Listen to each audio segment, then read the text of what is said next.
your completion percentage, which has been stellar, especially in your stretch coming back. You and Jared Goff are on the verge of possibly surpassing Drew Brees for the all-time completion percentage, which is like 74 and change. Achieving that would mean what for you?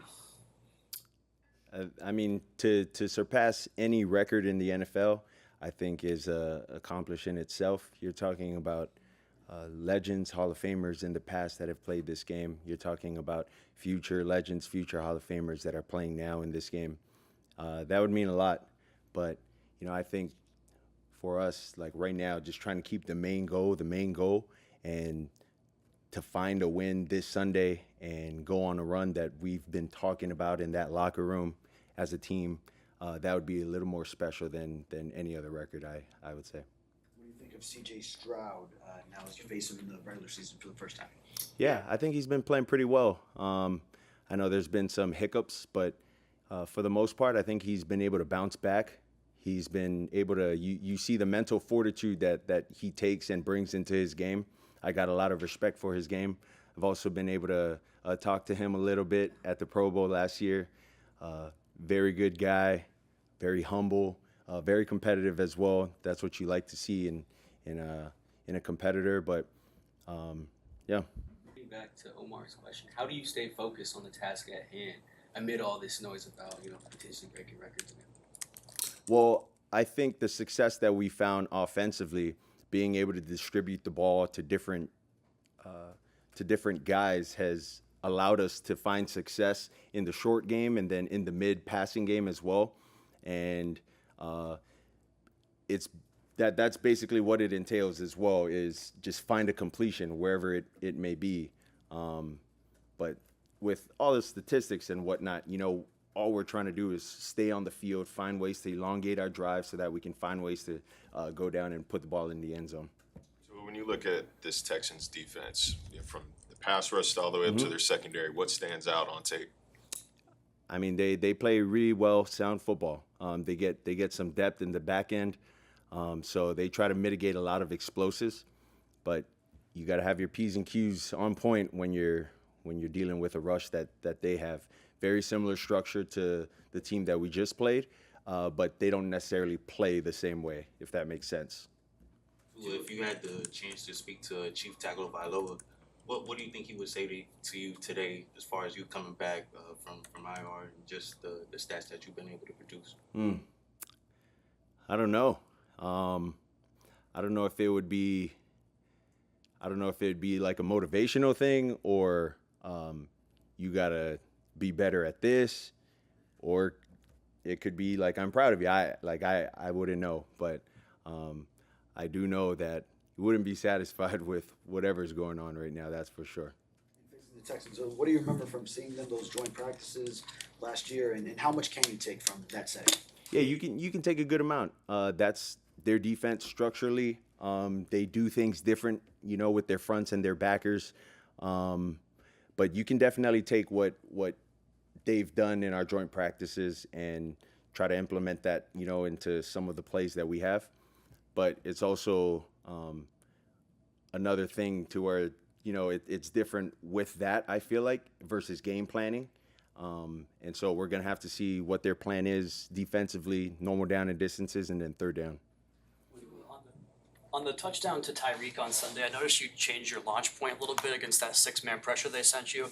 And for a room full of people that don't get a chance to experience what it's like to play quarterback and make those decisions in 2 seconds, I'm Anybody curious. can play quarterback, brother. It's like if Aaron Brewer could in their video on Twitter. Yeah, anybody can play quarterback. I'm curious what goes into that, both from the physical aspect and the mental aspect, to know that rush is coming, I have to move. Like, what all goes into the ability to make that quick adjustment in 1.8 seconds, whatever it is?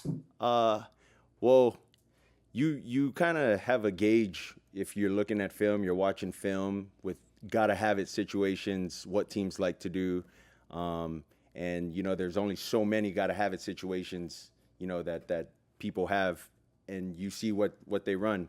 So they ran 0 right there, and I think our right side, which was the short side, did a great job because we had that same rep in practice where we let the inside guy go, and he picked up the outside guy. And it just, you they learned from that. They sorted that. They came down on the inside guy, let the furthest guy outside rush, and I was able to move off the spot to buy me some time to be able to throw it to Tyreek, and that's what ended up happening. I think this past game, it was the best that both Tyreek and Jalen had together since maybe the opener. What did it mean just to get the connection with both of them together going again? Yeah, it was good to get those guys going. It's pick your poison, really. That's what it is. If the play entails for Reek to get the ball, but the coverage doesn't allow him to get the ball, we're going through our progression, and you really see that with our guys this year, especially John, who's a great example, right? Doesn't get the ball the entire game. Then when it's time for our guys that we call playmakers to make plays, it's overtime. The game was over. Like, this is not even, in a quarter of a game. He hasn't touched the ball. Now he touches the ball. Like, you can see that guys are itching, but guys aren't going to complain about it. Like, they're just going to be ready whenever their time is called. I don't know if you've been keeping in touch with Teddy Bridgewater, but his team's playing for the state championship this weekend. Oh, yeah? Yeah. Just any shout out you have for him? Yeah, big shout out to Teddy. Teddy B. Coach Teddy, man. Jeez. Big shout out. They're blowing guys out. Yeah. They got like some 5 stars on their team? He said he had like 2 guys with like 10 touchdowns each. Oh. Yeah, they have a really good receiver, Calvin Russell. Is he committed anywhere? I don't think so. No, yeah, I think Yeah. he's a junior. He got 1 more year left. Damn. Yeah, he's fine. What about their quarterback? I don't know about that quarterback. Oh, God. I don't know. I'm just asking because, like, you scoring 10 touchdowns apiece for a receiver? It's all scheming. I wanted to ask you, with this team having to have the mindset of we're in the playoffs already and every win, every game is a must win, what kind of mental toughness or resolve does that kind of create for you guys? Yeah, it creates mental fortitude, but I think we've had the reps earlier in the season, and we continued to have those reps as the season progressed. Oh, it feels like we're going to win this game. We give up at the end. Oh, it feels like we're going to win this game. We end up giving one at the end or something like that. Then we find a couple wins here. Then we lose again. And just the mental fortitude I think the guys have is it's been in that playoff mode, but I think having those reps have definitely gave guys epiphanies, like aha moments, in which it's like, man, yeah, I felt like because this was a big game that I needed to do more than what my job asked me to do, when really all I need to do is go back to the basics and fundamentals of what we've been doing OTAs, what we've been doing in training camp, because that's what's gotten us here and that's what's helping us win games.